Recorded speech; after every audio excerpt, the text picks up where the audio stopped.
then having some instruction from somebody that's already capable. Because if you just try to jump in and guess, you're going to guess a lot of things wrong. Not that you're likely to hurt yourself so much, but more that you're likely to damage your razor. They're very fragile.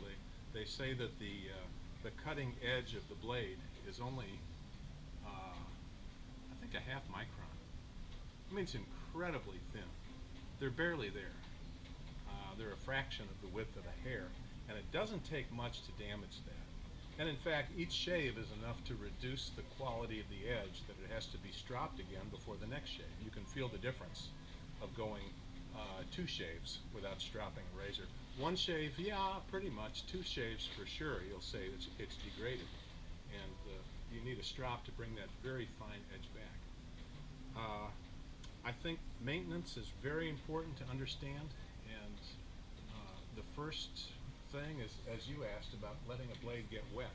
I think if you let your razor get wet, you're probably either going to allow it to rust, or worse yet, if it gets wet while you're shaving and that's compounded with soap on your hands, you're going to have something that's hard to hold. It's going to be slippery. And for me, shaving with a straight razor involves practically no grip at all. It's barely in my hand. As such, if you make a little goof, or you round a turn, or if you have a little some sort of aberration in your skin where it's not perfectly flat, the blade will probably just wobble right over it. So squeezing tight is not good. A light touch is good, and a light touch is practically impossible if you have water or soap on the razor, at least where your fingers are. Another thing about a razor is never reach under a faucet with one, because sooner or later you'll hit the faucet. it's a certainty. Everybody who reaches under a faucet will ding a razor and probably ruin it. The best thing that can happen is a little chip that can be sanded out or honed out, but typically you lose a chunk or you crack the razor, and then it's good for nothing. Proper grip. Some people say 2 fingers on top, 1 on the tail.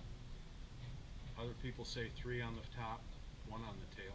But I have big hands, and I find that grip is very stable and very comfortable. Keep it dry, keep a light touch, and most important, when you're done, wipe it clean. Not just clean, but also wipe it dry. And then finish off with 10, 15, maybe 20 laps on leather, which will take any moisture off the very cutting edge of the blade and prevent oxidation on the most important part of the razor. A friend of mine recently bought a lovely, brand new, high quality razor, and he traveled with it. And in the course of traveling, he closed it up every day and put it in his travel bag, and it didn't take but the tiny bit of moisture that was in there to be left in proximity to the blade for a day or 2, and that blade got rust on it. Now, it's not ruined, but it's going to have to be sanded out and buffed out and polished out to get it right again.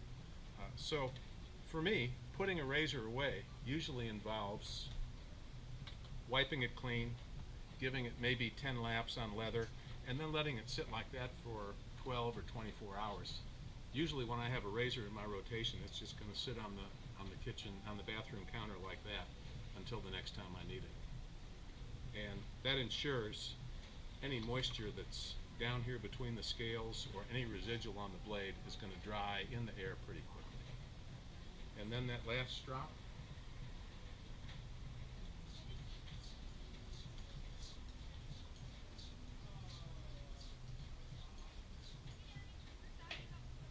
this is ready to put away, and it'll be just like this, nice and shiny, nice and sparkly, 60, 70 years old, and ready to go next time I shave.